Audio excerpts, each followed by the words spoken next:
Bonjour à toutes et à tous et bienvenue sur Eurosport et GCN. Dimanche, Sam Bennett a triomphé de la troisième étape du Tour d'Espagne aux Pays-Bas à Breda devant Mats Pedersen et Dan Maclay.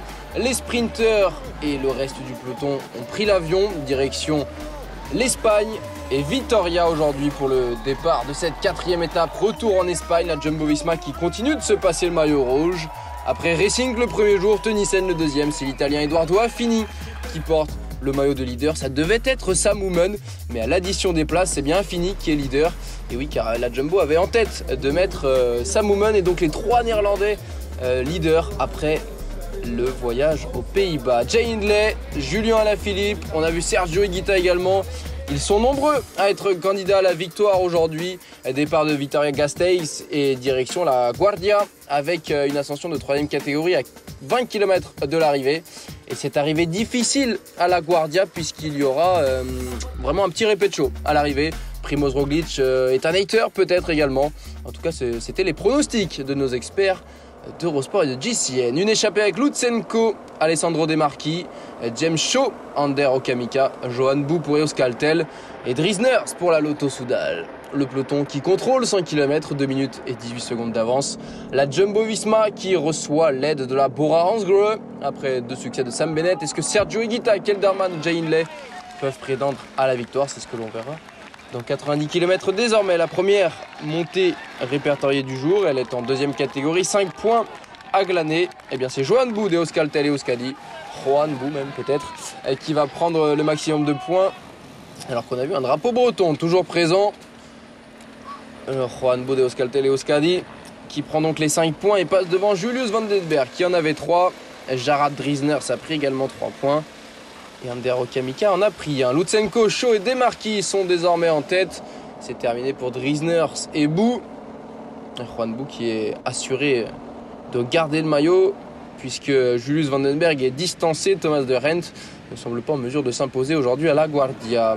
Le sprint intermédiaire remporté par James Shaw, Sam Bennett et Mats Pedersen qui n'ont pas réussi à revenir sur le trio échappé. Regardez derrière, on voit au loin Bennett qui s'est battu pour le sprint intermédiaire avant de crever de la roue arrière et d'être distancé. Rien à jouer pour le maillot vert sur cette arrivée. Il est donc accompagné de Jonas Kor et Ryan Mullen. En revanche, pour son équipe, ils peuvent encore jouer la victoire. Edoardo Affini, lui, s'écarte. C'était prévu. Il y aura donc un nouveau maillot rouge ce soir. Est-ce qu'il restera dans l'équipe Jumbo-Visma? Accélération de Julien Alaphilippe à 15 km de l'arrivée. Le Français champion du monde avec Jay Vine et Primoz Roglic. Nous sommes au sommet du Puerto de Herrera. Et c'est bien Roglic qui passe en tête devant Alaphilippe et Jay Vine. C'est-à-dire également des points pour le classement de la montagne, mais aussi des secondes de bonification, car il y avait 3-2 et 1 seconde à prendre pour le classement général. La descente qui mène vers la Guardia. Regardez cette montée, puisque la ville est perchée au sommet d'une petite difficulté, un répétition.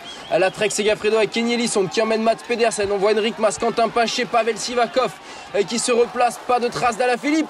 Pas de trace de Sergio Higuita, le champion de Colombie est un hater en difficulté.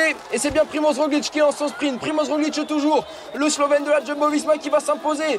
Et c'est net et sans bavure pour Primoz Roglic qui devance Pedersen et Enric Mas sur la ligne. La joie évidemment de la Jumbo-Visma qui, après avoir remporté le chrono par équipe, double la mise aujourd'hui. Jan Bakelands qui félicite Roglic, et Roglic qui est évidemment le nouveau leader du classement général. Ah, vraiment une domination, c'est dans ce type d'arrivée, on le sait. C'était le cas également, je pense, à Orsières-Merlette sur le Tour de France. Roglic qui domine son sujet. Et Quentin Paché, 4e devant Pavel Sivakov. Les Français au pied du podium. Ben O'Connor pour AG2R est 6e. Et Tanaiter qui a calé est 7e. Remco Evenepoel 8e devant Kelderman, Hindley, Gagonard et Kuss. Attention, cassure pour Simon Yates qui est 13e.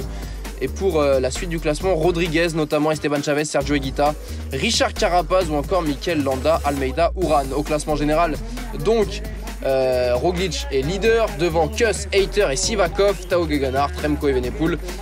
Et le maillot blanc reste sur les épaules d'Ethan Hayter. La 5e étape qui s'élancera de Irún pour prendre la direction de Bilbao, 187 km au programme et de nombreuses difficultés. Elles sont 5 répertoriées, 3 en 3e catégorie, 2 en 2e catégorie avec l'Alto de Viero à monter 2 fois et avec des secondes de bonification sur la dernière ascension. De nouveau, ça pourrait créer du mouvement, comme on l'a vu avec Alaphilippe et Roglic aujourd'hui. En tout cas, Roglic et la Jumbo-Visma continuent leur petit bonhomme de chemin sur cette Vuelta. À suivre évidemment ce mercredi sur les antennes d'Eurosport et de GCN.